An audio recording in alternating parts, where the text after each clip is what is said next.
Imagine this. You're a coiled spring made of iron and flesh. 4 brutal hours, you've been nothing but a target. 30,000 screaming enemies swarm around you, burying your shield in arrows, aiming for the eyes of your horse. You're bleeding. Your brothers are dying beside you.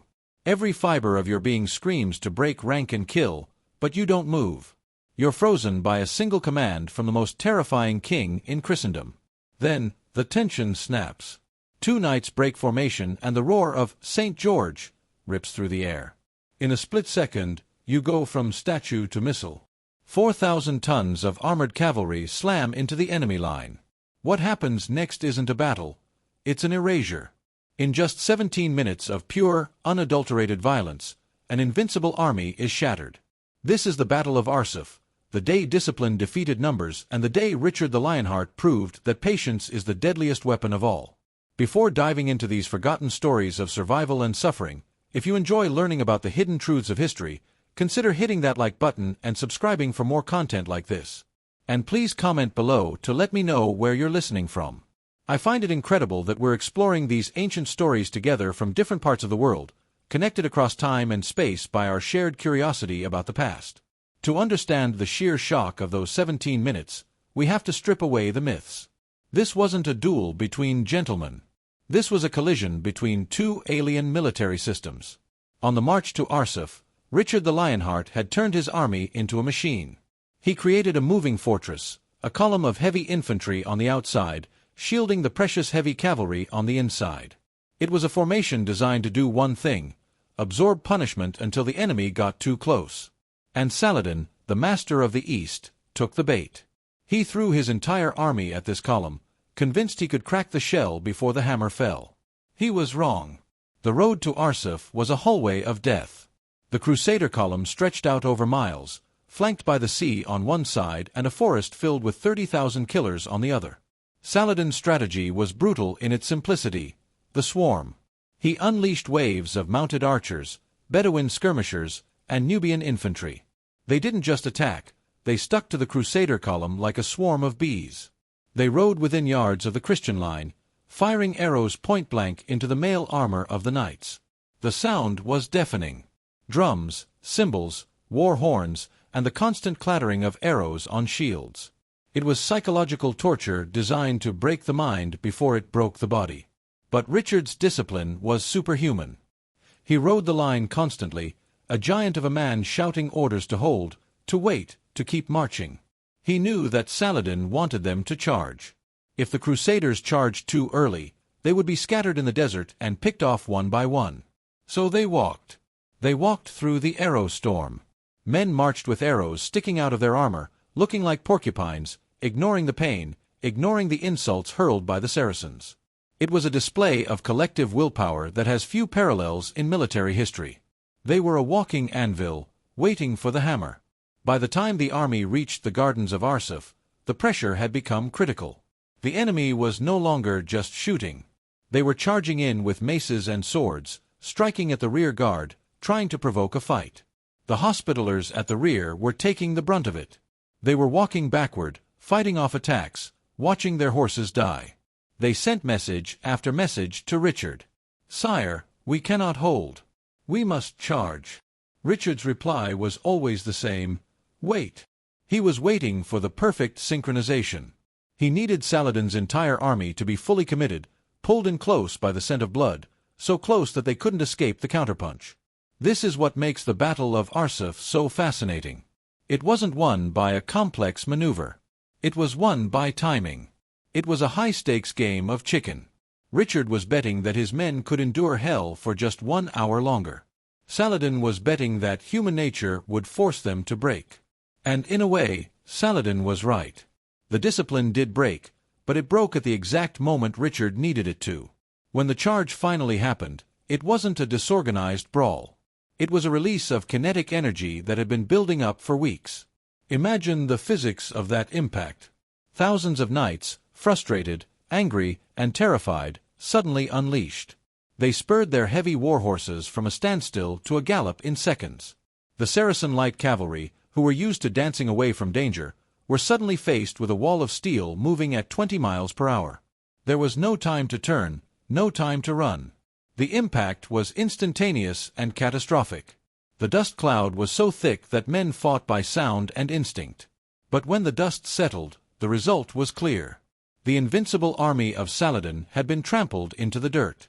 Arsuf teaches us a brutal lesson about warfare. The difference between a skirmish and a massacre is often just a matter of minutes.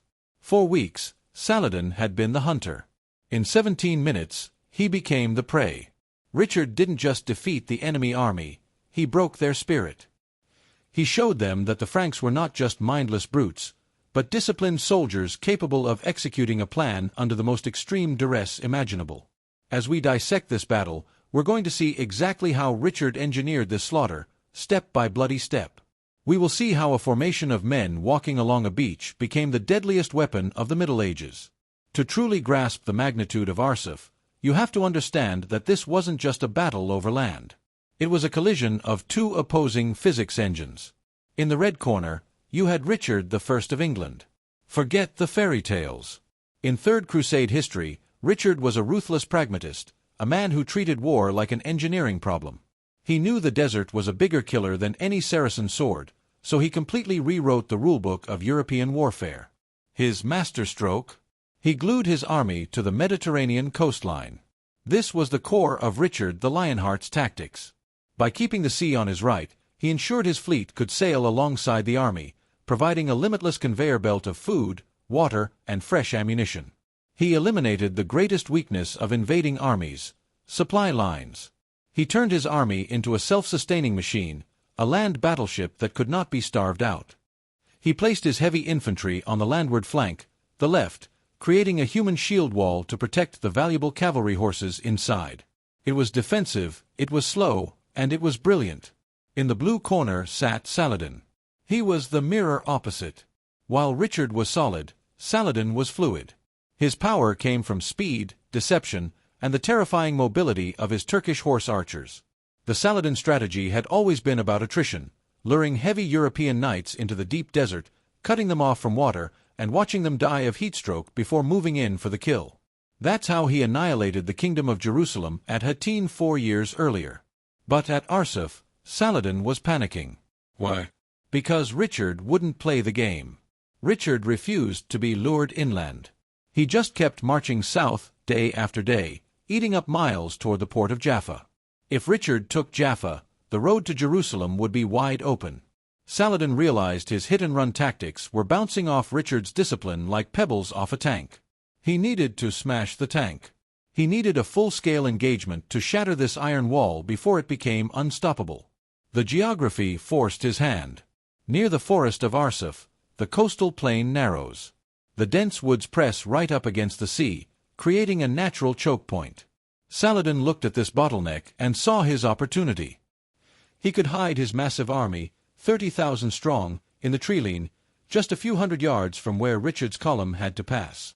The setup was a classic military nightmare. Saladin would use the forest to mask his numbers, allowing his troops to swarm out at point-blank range, neutralizing the range advantage of the Crusader crossbows. He would hammer the rear of the column, trying to separate the tail from the head. It was a divide-and-conquer strategy on a massive scale. For the soldiers on the ground, the tension was absolute. Richard's men knew they were walking into an ambush. They could smell the enemy campfires. They could hear the drums beating in the woods, a psychological weapon used to disorient and terrify. Yet they kept walking. This wasn't blind obedience. It was calculated trust. They knew Richard was the best soldier alive. They knew he had a plan. But they also knew that one wrong move, one gap in the shield wall, and the flood of Saladin's army would rush in and drown them all. In the end, the Battle of Arsuf wasn't decided by who had the sharper swords or the faster horses. It was decided by who could hold their breath the longest. 4 hours, Richard the Lionheart forced his men to deny their basic human instincts: the instinct to run, the instinct to fight back, the instinct to survive individually. He bound them together into a machine that functioned on a single brain: his own. The 17-minute massacre is a brutal reminder that in war, and perhaps in life, timing is everything. Saladin was a genius, but at Arsuf, he was impatient. He mistook Richard's caution for fear. He mistook the moving fortress for a slow target, and he paid for it with the flower of his army.